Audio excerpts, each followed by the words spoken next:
Bien, si lo hemos encontrado, vamos a leer la palabra del Señor que dice así. Así que, hermanos, os ruego por las misericordias de Dios que presentéis vuestros cuerpos en sacrificio vivo, santo, agradable a Dios, que es vuestro culto racional. No os conforméis a este siglo, sino transformaos por medio de la renovación de vuestro entendimiento, para que comprobéis cuál sea la buena voluntad de Dios, agradable y perfecta. Esta es la palabra del Señor. Vamos a hablar acerca de la voluntad de Dios, la voluntad que Dios ha expresado en las Escrituras para nosotros, para cada uno de nosotros. Y la voluntad es eso, es el propósito firme que Dios ha declarado, es una determinación o es también el plan que Dios trazó para sus hijos, para nosotros. Creo que una de las oraciones más frecuentes de los cristianos, si no la más recurrente, es que queremos nosotros hacer la voluntad de Dios, deseamos hacerla, queremos conocer cuál es su voluntad para nuestras vidas y queremos agradarle en esto. Creo que es el motor que nos impulsa a cada uno de nosotros, es querer agradar a nuestro Señor. Estamos aquí por eso, porque queremos agradarle, queremos hacer su voluntad. Y el mismo apóstol Pablo dice, unos versículos antes de este texto que nosotros leímos, hace que todo, dice el apóstol Pablo, porque de Él y para Él son todas las cosas. Todo le pertenece al Señor. Y Pablo dice con respecto a la voluntad de Dios que Él hace todas las cosas según el designio de su voluntad. Todo lo que Dios hace, lo hace por su voluntad. De hecho, Jesús mismo no vino para redimir a la humanidad como un acto de amor que Él necesitaba manifestar. Cuando Cristo vino en obediencia al Padre. Y como el Padre quería salvarnos, entonces envió a su Hijo. Pero Jesús recalcó en muchas oportunidades que Él no había venido por su propia cuenta y que nada de lo que hacía lo hacía por su propia voluntad, sino que obedecía a la voluntad de su Padre.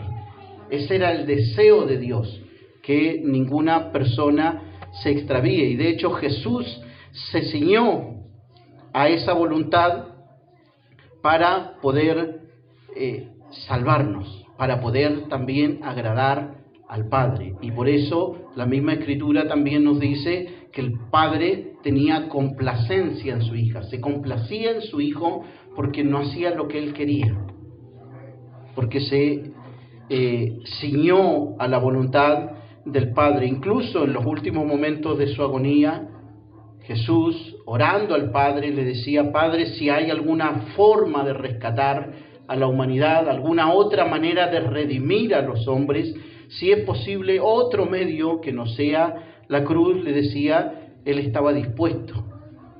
Pero no se haga mi voluntad, decía Jesús, sino la tuya, que prevalezca tu voluntad por sobre el deseo que Jesús tenía. Y así fue. Y eso nos indica que la voluntad de Dios no tiene que ser necesariamente agradable para nosotros. La voluntad de Dios no es placentera muchas veces para nosotros, según nuestra óptica.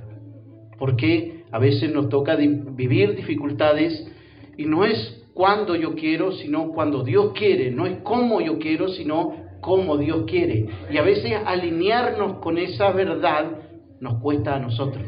Y eso hace que se ponga más difícil aceptar la voluntad de Dios en nuestras vidas. Cuando el apóstol Pablo está escribiendo esta carta a los romanos, Pablo no conocía la iglesia de Roma, él nunca había estado ahí. Entonces, lo que nosotros vemos en esta carta de Romanos es que desde el capítulo 1 al capítulo 11 tenemos lo que se conoce como las reflexiones teológicas, o también como las doctrinas para la iglesia, y desde el capítulo 12 hasta el capítulo 16 de Romanos son recomendaciones prácticas.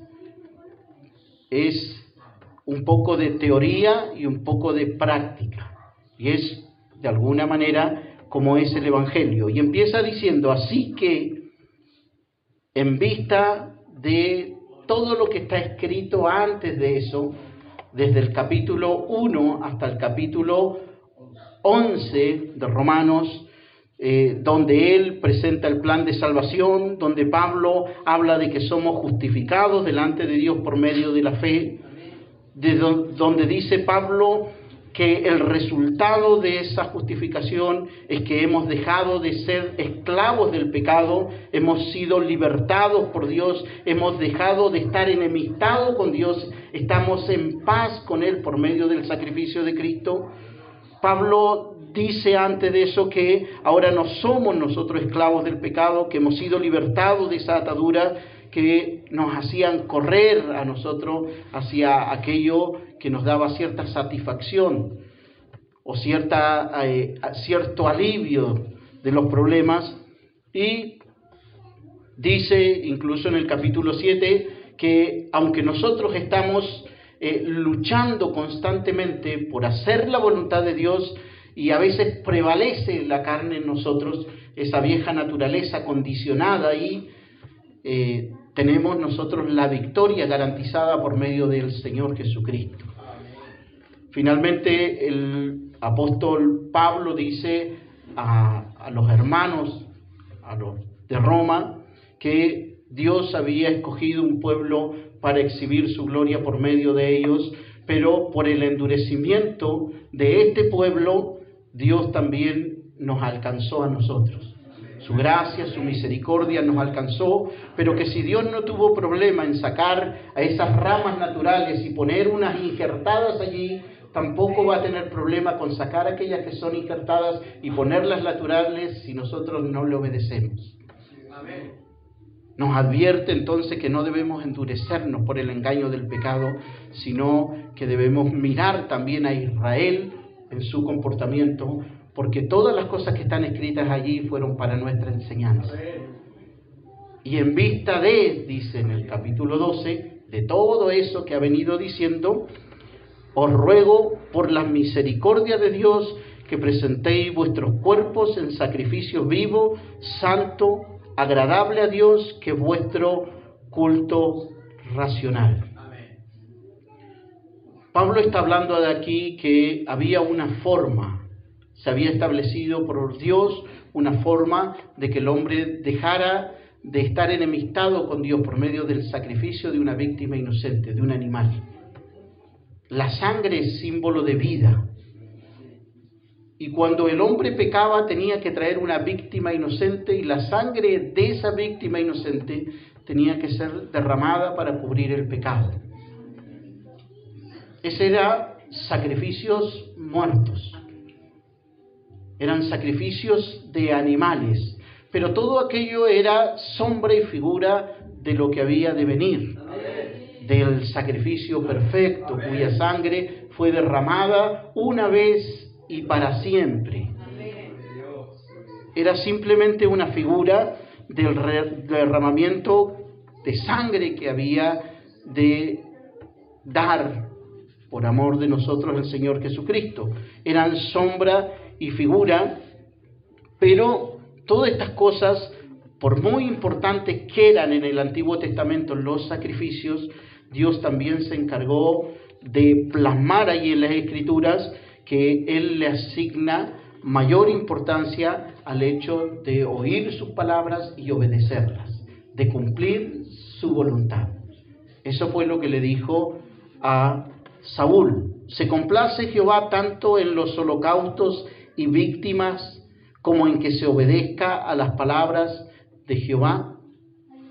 Ciertamente el obedecer es mejor que los sacrificios, y el prestar atención que la grosura de los carneros. Cualquier sacrificio que nosotros hagamos para el Señor, o que represente un sacrificio para el Señor, y no haya obediencia en nuestras vidas hacia su palabra, entonces no sirve de nada. Son actos religiosos que no tienen ningún valor delante del Señor. Dios no está preocupado de lo que nosotros ofrendemos, y me refiero a ofrenda con todo lo que usted le pueda dar a Dios, su tiempo, sus recursos, sus habilidades, sus talentos, todo lo que usted pueda darle al Señor no tiene ningún valor si usted no le obedece a Dios. Si usted no obedece su palabra, si yo no le obedezco a Dios, todo lo que yo haga son actos religiosos que no tienen valor. No lo estoy diciendo yo, es lo que Dios dice.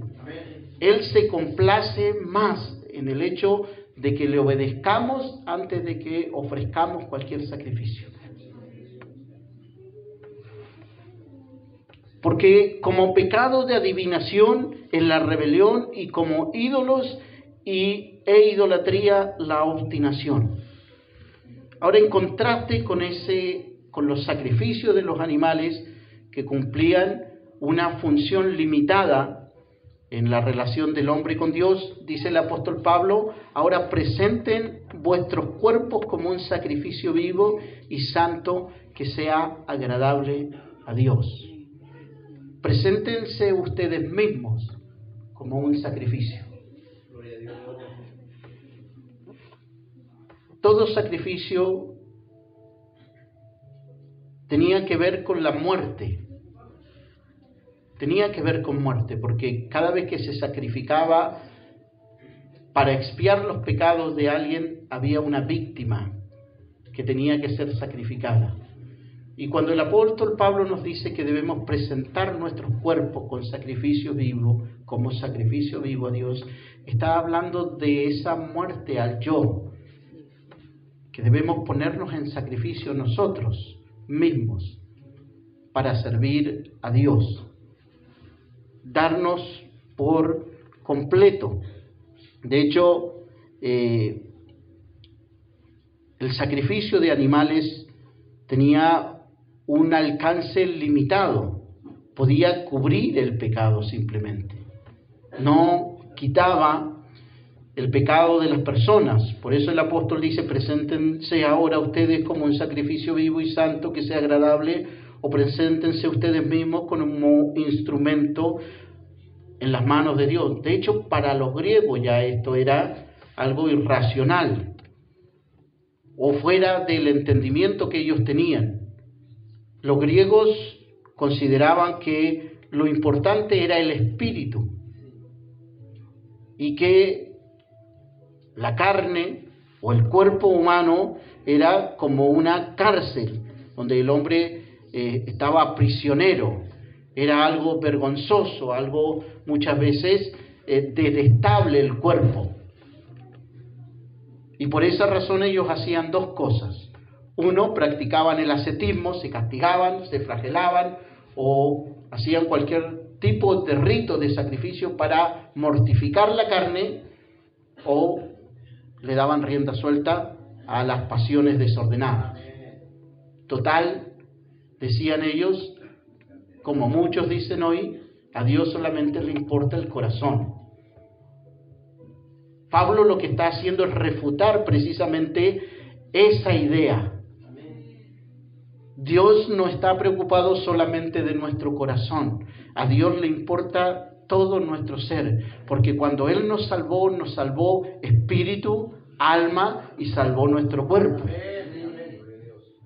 De hecho, es tanto el valor que Él le asignaba, que cuando la Biblia habla de la encarnación de Cristo, está hablando de que precisamente Dios tomó forma humana, se limitó a vivir en un cuerpo humano para vivir de acuerdo a todas las limitaciones de ese cuerpo, y desde allí hacer su obra.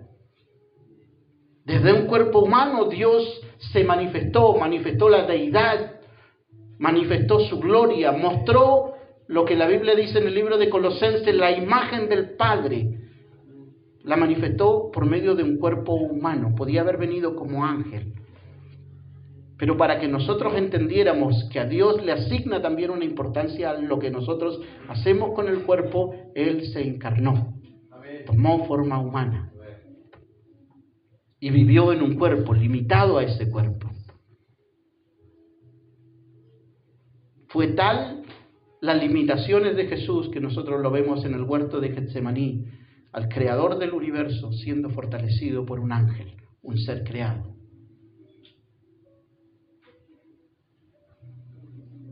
Entonces Dios sí está preocupado de cómo nosotros nos vestimos también, de cómo nos comportamos, de cómo hablamos, de todo lo que nosotros hacemos. Cuando dice preséntense ustedes mismos o vuestros cuerpos como sacrificio vivo a Dios, entonces está hablando de todo vuestro ser.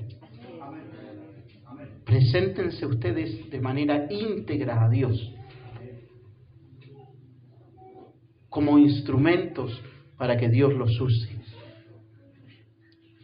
Nosotros sabemos que el cuerpo es el templo del Espíritu Santo, que es el lugar donde el Espíritu de Dios ha venido a hacer morada, y es también el instrumento con el que Dios hace su obra en la tierra. Lo que el apóstol Pablo está diciendo aquí es que el verdadero culto a Dios no es ofrecerle un servicio bonito. No es el acto litúrgico donde nosotros venimos a adorar, a servir al Señor. No es esto, sino es toda nuestra vida fuera de estas paredes. Nuestra manera de conducirnos. Habitualmente nosotros decimos, voy a la iglesia a darle un culto al Señor. Debiéramos pensar también en la mañana cuando nos levantamos, voy a mi trabajo, voy a mi escuela, voy a la universidad, voy al taller, voy a la fábrica, voy al supermercado, voy a las micros, a la calle a rendirle un culto a Dios. Porque eso es lo que vamos a hacer todos los días. Eso es lo que Dios nos pide. Rindan un culto a Dios en todo lugar donde están, donde ustedes vayan, porque si Dios necesita hacer una obra, tiene que ser por medio de su iglesia.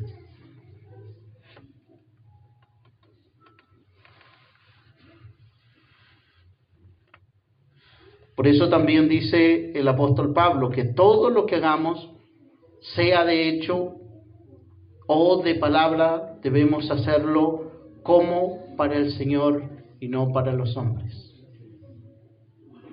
Si tengo que limpiar, si tengo que cocinar, si tengo que reparar algo, entonces lo hago como para el Señor.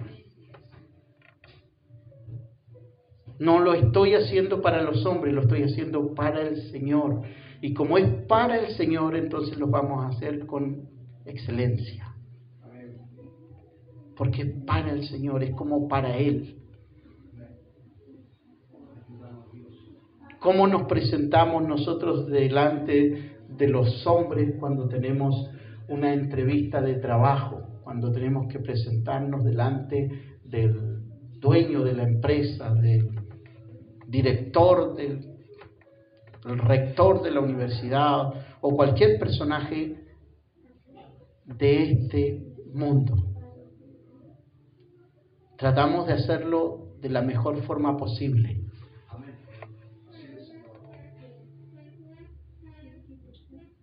¿Por qué no hacer lo mismo en todas las cosas que nosotros hagamos?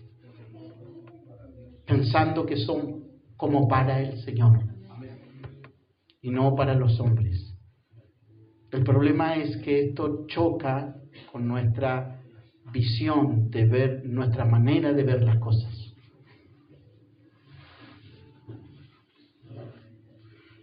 El apóstol Pablo pasa a decir cómo podemos saber nosotros si estamos haciendo o si lo que queremos hacer o si el lugar donde estamos es parte de la voluntad de Dios. Y dice en el versículo 2, no os conforméis a este siglo. No se amolden a la manera de pensar, a la manera de comportarse que tiene la gente que no conoce a Dios. No hagan eso, no se amolden, no se conformen, no dejen que las modas le digan cómo deben hablar, cómo deben vestirse, cómo deben comportarse. No se mimeticen.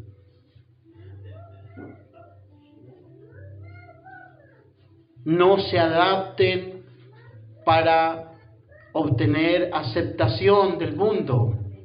No se conformen, dice el apóstol Pablo, a este siglo. No se vuelvan igual que ellos, sino transformados por medio de la renovación de vuestro entendimiento. Dejen que sea Dios quien los transforme, que transforme su manera de pensar. No es casualidad que el apóstol Pablo dijera que nosotros ahora tenemos la mente de Cristo, porque debemos pensar como lo hace Él, y necesitamos dejar que sea Dios quien transforme nuestra manera de pensar. Pablo está diciendo, dejen de ver la vida como lo hacían cuando no conocían a Dios.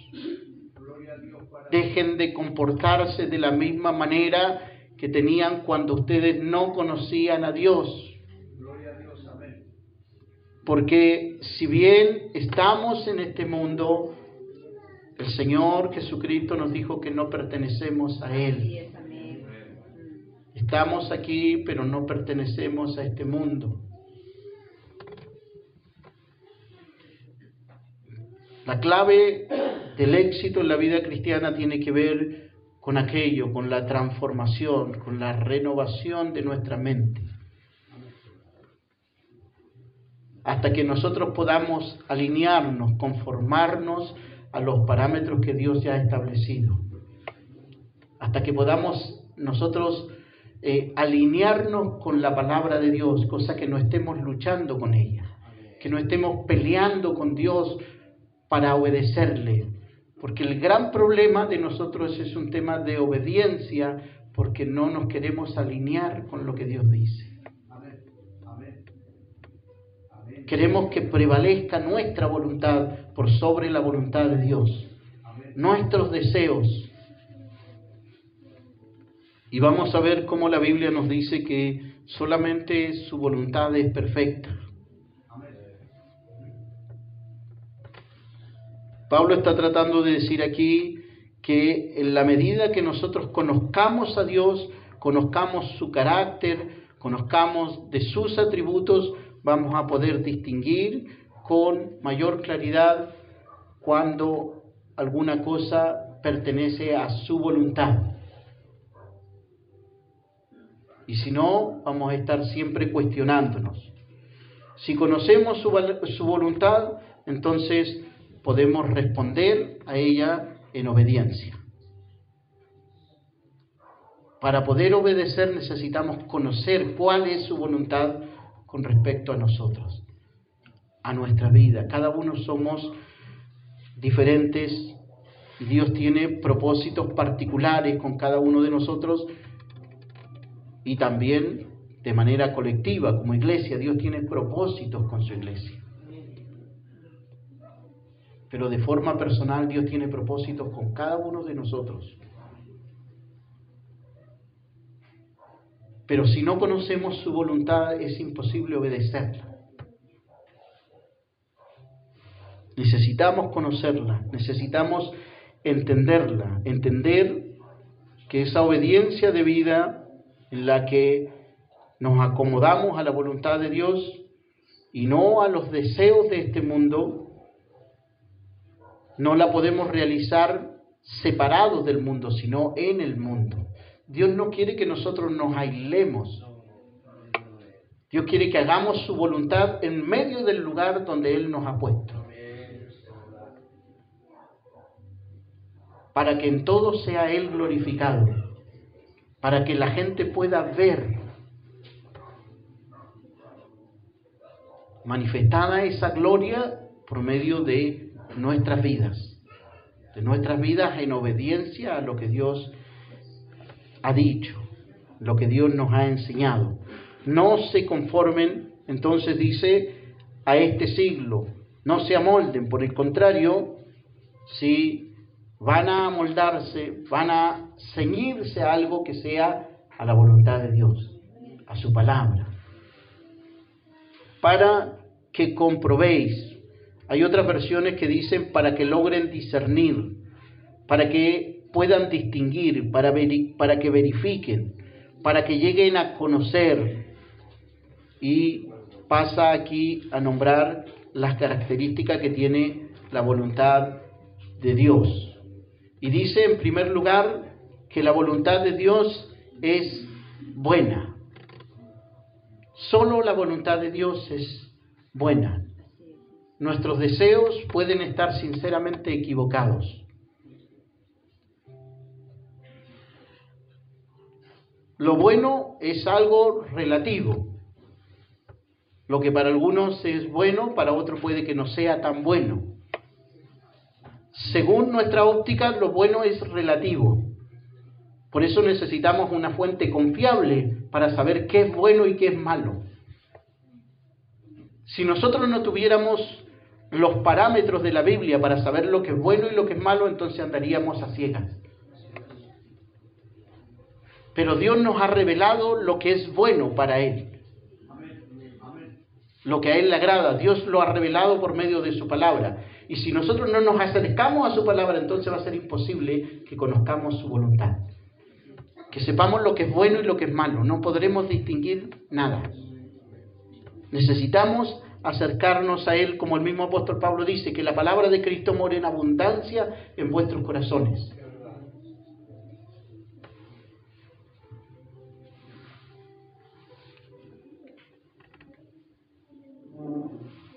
Es posible que nosotros estemos pasando por pruebas, por dificultades, pero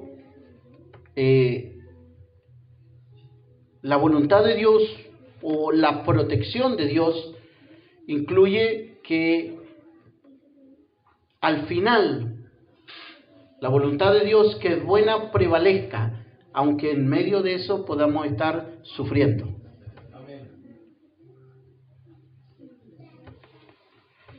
El apóstol Pedro dice, pues qué gloria es si pecando sois abofeteados y lo soportáis, qué ganancia tiene si ustedes andan haciendo lo malo y son castigados por eso. Nada, ninguna. Mas si haciendo lo bueno sufrís y lo soportáis, esto ciertamente es aprobado delante de Dios, pues para esto fuisteis llamados, porque también Cristo padeció por nosotros, dejándonos ejemplo para que sigáis sus pisadas. Después dice el mismo apóstol Pedro, porque mejor es que padezcáis haciendo el bien. Fíjese que Dios no omite que los padecimientos vamos a tener que pasarlos, aunque estemos haciendo el bien. Aunque hagamos las cosas bien, eso no nos quita los padecimientos. Porque mejor es que padezcáis haciendo el bien, si la voluntad de Dios así lo quiere, que haciendo el mal. A veces Dios en su voluntad va a permitir que haciendo las cosas bien nos vengan cosas malas. Pero también, como lo hemos dicho en muchas oportunidades, como su voluntad es buena, Dios siempre tiene propósitos o pensamientos de bien para el hombre. Y nunca ha tenido afán de destruirnos, sino sacar lo mejor de nosotros para exhibir su gloria. Y para eso a veces es necesario que tengamos que padecer ciertas aflicciones momentáneas. A veces Dios nos va a pedir que hagamos cosas que van en contra de nuestra propia voluntad. A veces puede decirte que des algo a lo que tú te aferras, que sueltes ciertas amistades, que dejes ciertos lugares, que dejes de hacer ciertas cosas que te gustan, que me gustan hacer a mí, pero que nos hacen daño. A veces Dios nos va a pedir que callemos. En otras nos va a decir que hablemos cuando no queremos hablar.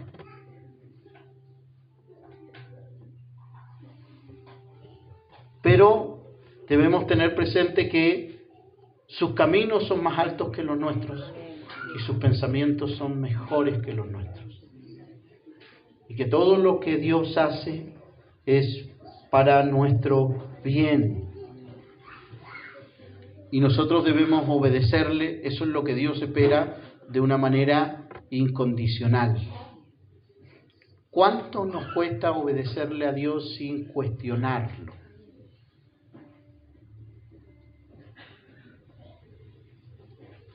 Muchas veces cuestionamos lo que ya sabemos que debemos hacer y le preguntamos una y otra vez, ¿será posible?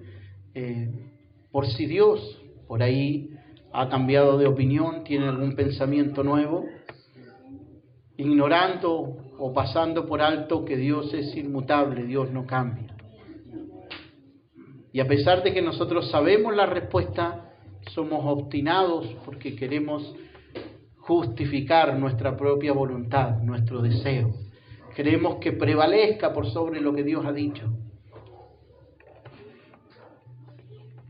Por eso nos dice el apóstol Pablo que solo la voluntad de Dios es buena. No tiene ningún rasgo de maldad. En segundo lugar, dice el apóstol Pablo, la voluntad de Dios es agradable. Y la palabra agradable no tiene que ver con satisfacción personal. No tiene que ver con que si yo hago lo que a mí me gusta, estoy haciendo la voluntad de Dios. Porque es posible que estemos haciendo las cosas que queramos hacer y estemos alejados totalmente de la voluntad del Señor. Estemos simplemente plasmando nuestra voluntad.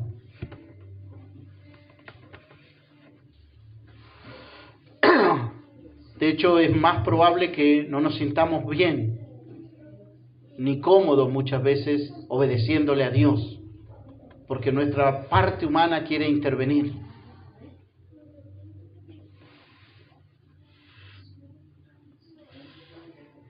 La voluntad de Dios es agradable porque es Él el que tiene que sentirse complacido al ver que nosotros le obedecemos.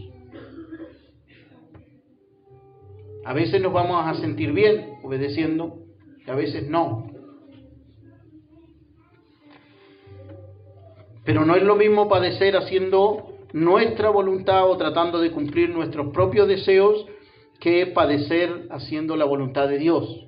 No es lo mismo, porque si bien el padecimiento es el mismo, solamente nosotros vamos a poder encontrar satisfacción cuando sabemos que lo que estamos haciendo está en su voluntad, porque ahí no nos importa padecer.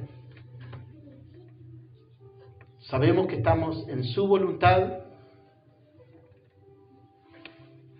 No es lo mismo padecer como Jonás durante 3 días en el vientre de un pez, tratando de huir de la voluntad de Dios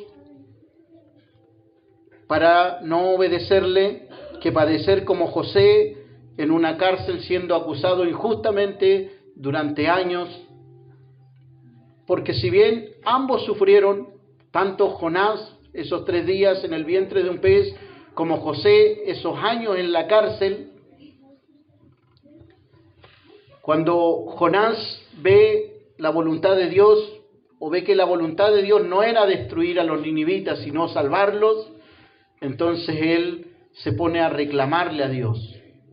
Y eso es lo que dice el capítulo 4, versículo 1 de Jonás. Dice que él se apesadumbró en extremo y se enojó. y le oró a Jehová y le dijo: ahora, oh Jehová, ¿no es esto lo que yo decía estando aún en mi tierra? Por eso me apresuré a huir a Tarsis. Por eso es que yo no te quería obedecer. ¿Por qué? Porque sabía yo que tú eres Dios clemente y piadoso, tardo en enojarte y de grande misericordia, y que te arrepientes del mal. Yo sabía que si les predicaba, se podían arrepentir. Y si se arrepentían, tú no le ibas a enviar el mal que dijiste. Y yo, dice Jonás, parafraseando sus palabras, quería que tú los castigaras.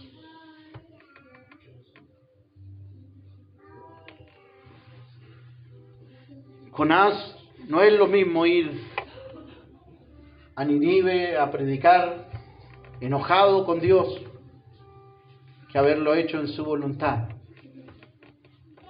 Pero vemos la reacción de José después de todo lo que pasó, de los años que pasó en la cárcel y de todo lo que le tocó vivir. Vemos a través de la historia de José cómo Dios también lo honró aún en ese lugar. Y no durante 3 días como Jonás, sino durante años. Pero en el libro de Génesis leemos estas palabras en el capítulo 45, versículo 4. Entonces dijo José a sus hermanos, después que se presenta ante ellos: acercaos ahora a mí. Y ellos se acercaron y él les dijo: yo soy José vuestro hermano. Esto nos da a entender que ya había cambiado mucho incluso su rostro, porque sus hermanos no le reconocieron. Habían pasado muchos años, el que vendisteis para Egipto. Ahora pues no os entristezcáis ni os pese de haberme vendido acá, porque para preservación de vida me envió Dios delante de vosotros. Pues ya ha habido 2 años de hambre en medio de la tierra, y aún quedan 5 años en los cuales ni habrá arada ni siega. Y Dios me envió delante de vosotros para preservaros posteridad sobre la tierra y para daros vida por medio de gran liberación. Así pues, no me enviasteis acá vosotros, sino Dios, que me ha puesto por padre de Faraón y por señor de toda su casa y por gobernador en toda la tierra de Egipto. No es lo mismo padecer tratando de que prevalezcan nuestros deseos que padecer haciendo la voluntad de Dios. Porque cuando lo hacemos en su voluntad, entonces tenemos esa satisfacción de decir, como dice el autor de Hebreos: no importa lo que me pueda hacer el hombre. Tengo la seguridad y la certeza que el Señor, mi Señor, no me desamparará ni me dejará solo en esto. Quizás a veces nos encontramos nosotros luchando contra Dios y contra su voluntad. Y vemos entonces su palabra como una carga pesada de llevar. Sus mandamientos no los queremos obedecer, porque hemos querido que prevalezca nuestra voluntad. Entonces la pregunta es: ¿sentimos agrado nosotros de obedecer a Dios? ¿O sus mandamientos son una carga para nosotros? ¿Estamos peleando con Dios constantemente para no obedecerle? ¿O verdaderamente nos hemos humillado delante de Él y hemos dicho, como el mismo Señor Jesucristo nos enseñó: no se haga mi voluntad sino la tuya? Que prevalezcan tus deseos.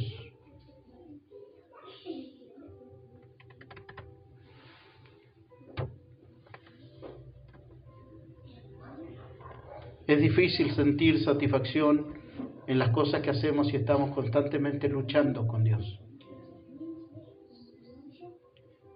Si estamos peleando con su palabra, si estamos resistiendo muchas veces a su espíritu cuando nos amonesta.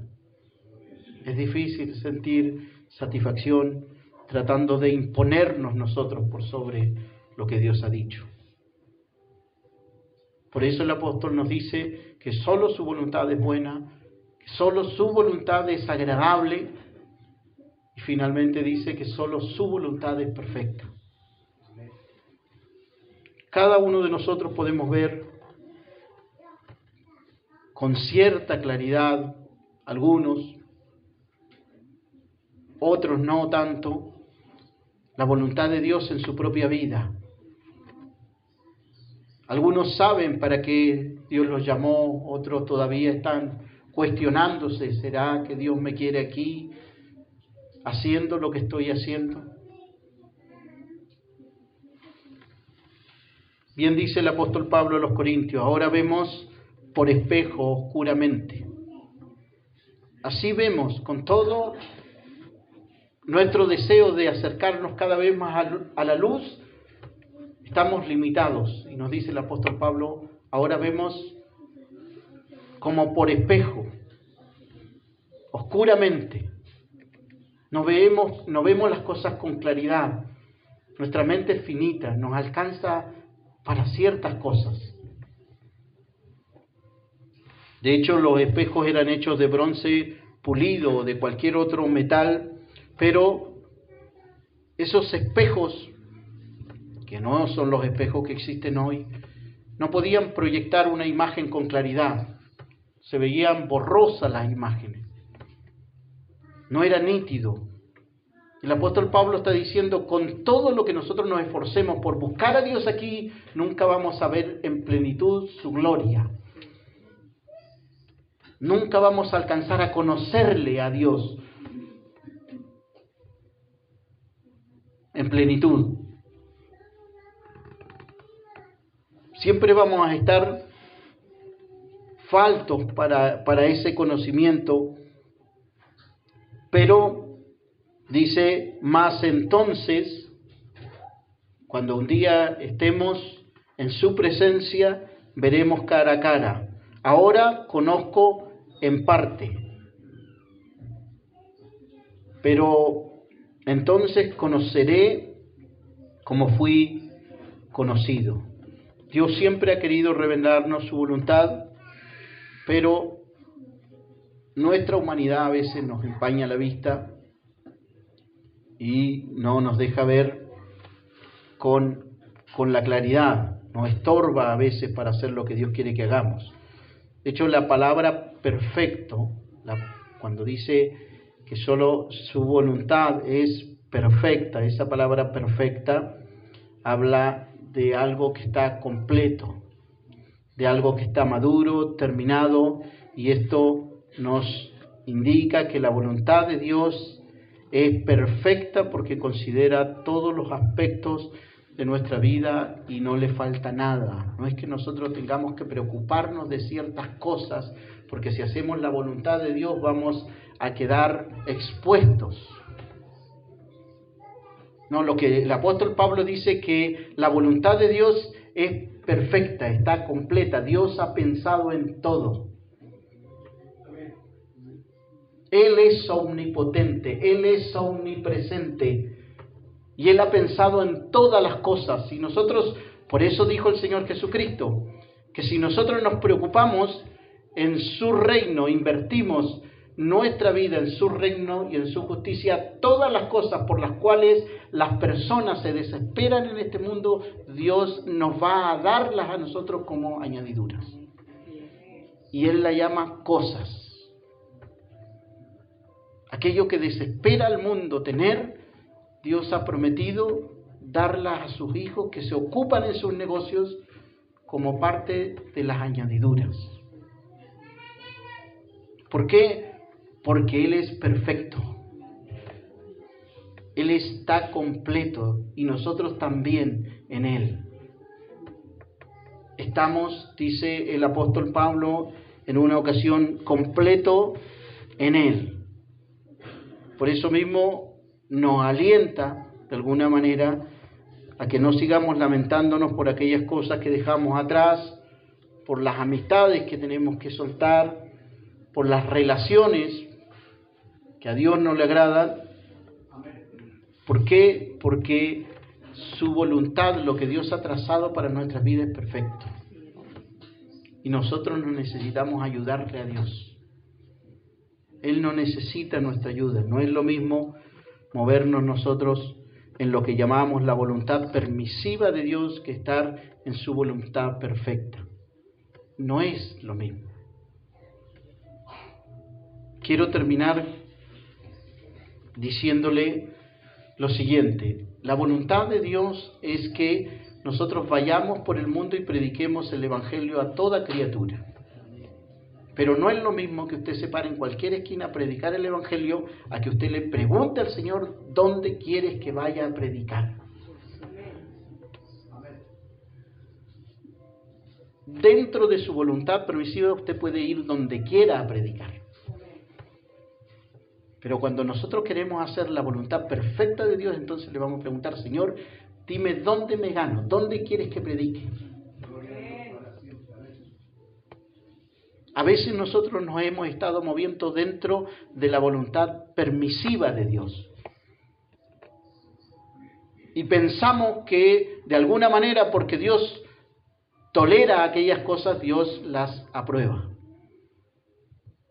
Y no es así. Hay cosas que Dios no aprueba en nuestra vida. Sabemos nosotros que los que aman a Dios, todas las cosas le ayudan a bien, pero no es lo mismo que tú te vayas a vivir a otra ciudad por cambiarte de barrio, a que tú le preguntes al Señor si es su voluntad que tú te mudes de una ciudad a otra. A veces no le preguntamos a Dios porque no queremos que Dios nos diga que no, porque no estamos dispuestos a aceptar que Dios nos diga que no. Por ahí, si nosotros le preguntamos al Señor, Dios nos puede decir, no quiero que vayas a ese lugar. Y por ahí no estamos dispuestos a aceptar ese no como parte de su voluntad. Yo veo en las Escrituras a Jesús, nuestro modelo perfecto, entregándose a sí mismo, por amor y no por obligación, en sujeción a la voluntad de su Padre. Él quería agradarlo, quería agradar a su Padre. Si nosotros como padres y como hijos muchas veces hemos hecho el esfuerzo, quizás cuando niños, de agradar a nuestros papás, que nuestros papás se sientan bien, complacidos con lo que nosotros hacemos, las cosas que decimos, cómo nosotros nos desenvolvemos.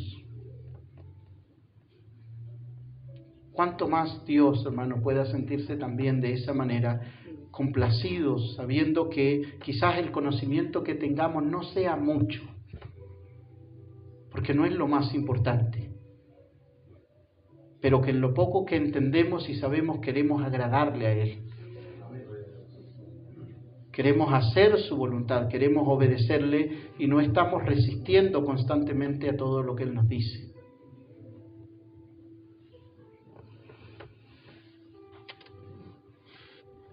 A veces, y la mayoría de las veces que nosotros luchamos con Dios para que prevalezcan todas estas cosas nuestros deseos, nuestra voluntad por sobre lo que Él ha dicho.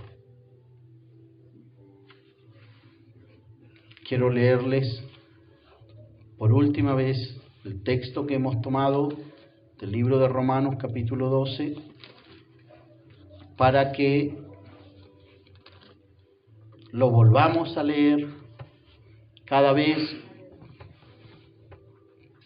que tengamos el deseo de hacer nuestra voluntad y de que prevalezcan nuestras preferencias personales, incluso por sobre lo que Dios ha dicho. Así que, hermanos, os ruego por las misericordias de Dios, está haciendo el apóstol Pablo un ruego, que ustedes presenten vuestros cuerpos en sacrificio vivo, santo, agradable a Dios, que es vuestro culto racional. No os conforméis a este siglo, sino transformaos por medio de la renovación de vuestro entendimiento porque es la única forma de que ustedes puedan comprobar cuál sea la buena voluntad de Dios, agradable y perfecta. Si queremos conocer la voluntad de Dios para nuestras vidas, Pablo dice aquí, primero que nada, no se conformen a este siglo, no se amolden, sino transfórmense, dejen que Dios transforme su mente por medio del Espíritu.